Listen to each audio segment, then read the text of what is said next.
Hello again, folks, and welcome to the channel. And today we're gonna spend some time just going over the career of the late great Jamaican music icon James Chambers, OM, better known as Jimmy Cliff. Now, outside of Robert Nesta Marley, it is undoubtable that the most successful singer, musician, and recording artist produced by our island is the one and only Jimmy Cliff. He was born in Somerton, St. James on July 30, 1944, and his parents christened him James Chambers. Now, he began writing songs while still at primary school in St. James, Jamaica, where he grew up listening to a neighborhood sound system. In 1962, his father took him to the capital city, Kingston, to attend Kingston Technical School in order for him to learn electrical technology.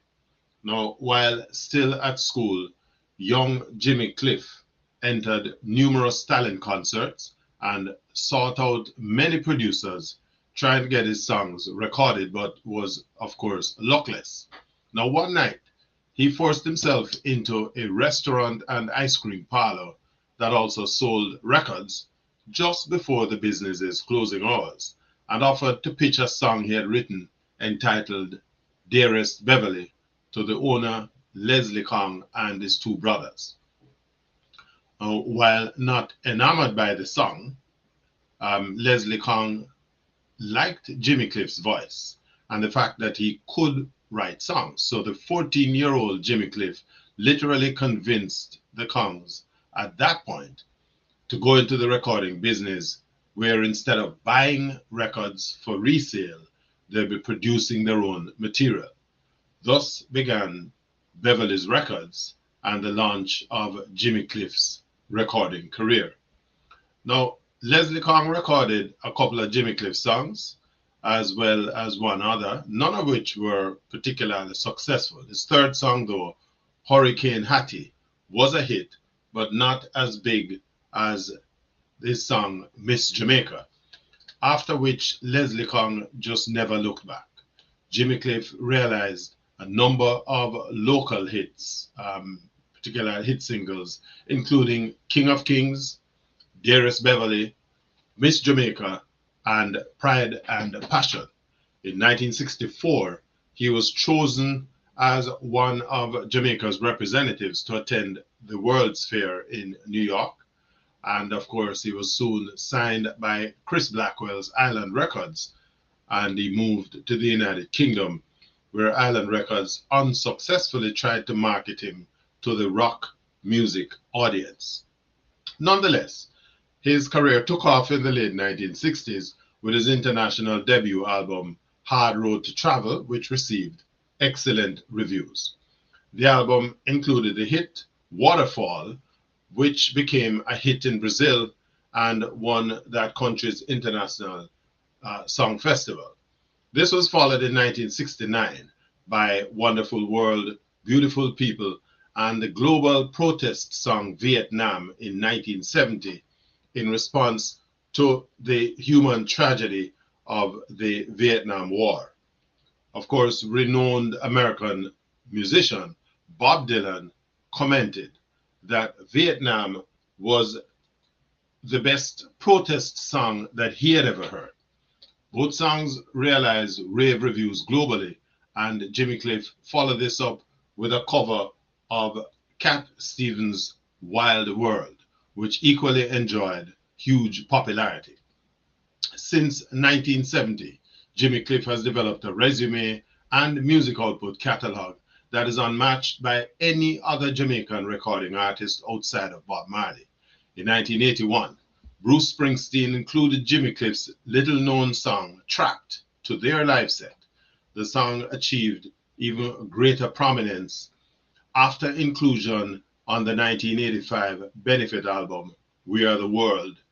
In the same year, Jimmy Cliff's album, Cliffhanger, won a Grammy Award for the Best Reggae Album. Also in 1985, he contributed to the song Sun City, a protest song written and composed by Stephen Van Zandt and recorded by Artists United Against Apartheid to convey opposition to the South African government's policy of apartheid. In 1988, his song Shelter Your Love was featured in the hit film Cocktail.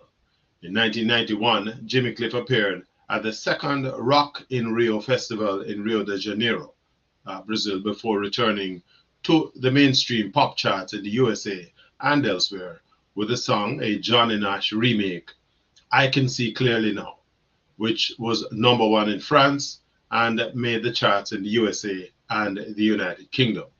The song was featured in the movie Cool Runnings soundtrack in 1993.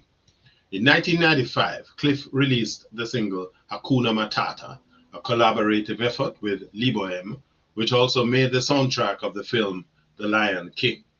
In 2002, Jimmy Cliff performed at the closing ceremony to the 2002 Commonwealth Games, and in 2003, his song You Can Get It If You Really Want was included in the soundtrack to the film Something's Gotta Give. In July of that same year, he appeared at the Paleo Festival in Nyon, Switzerland. In 2007, Cliff performed his song Many Rivers to Cross at the opening of High World ceremony at the International Cricket Council's Cricket World Cup in South Africa.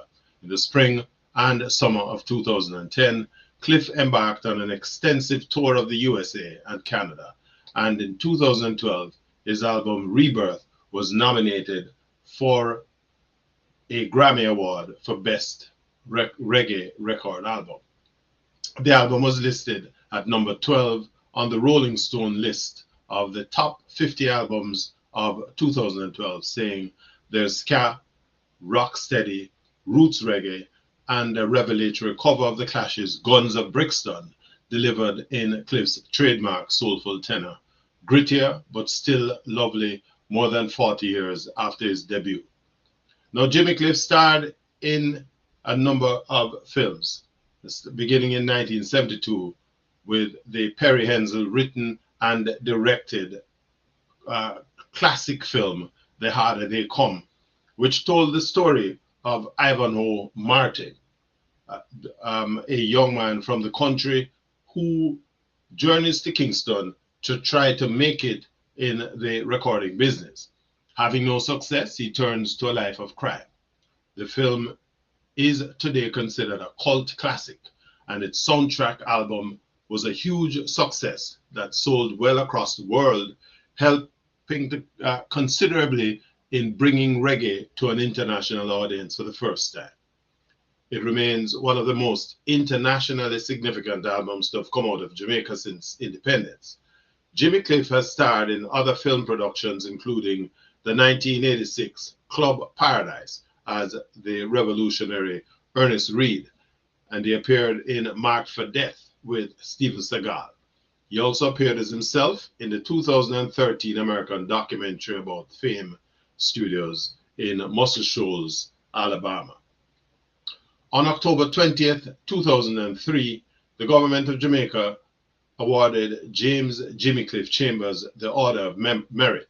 This is the nation's second highest honor in recognition of his contribution to the film and music industry of Jamaica. In September 2009, he was nominated for induction into the Rock and Roll Hall of Fame, following a campaign on his behalf by the American Charles Earl. On December 15th of 2009, he was officially announced as an inductee and was inducted on the 15th of March 2010 by Haiti's Wycliffe Jean. Jimmy Cliff passed away in Kingston, Jamaica on November 24, 2025. He was 81 years of age. To his family, his friends, and his legions of fans out there, on behalf of Yard Media, we want to say, walk good, Jimmy Cliff. Your work done. You have done your time. And of course, you have left us with a lot of great memories, great songs. And again, served as an excellent role model to up and coming Jamaican artists. Now, if you like this presentation, we ask that you like the content, hit the like button, and of course, hit the notification bell.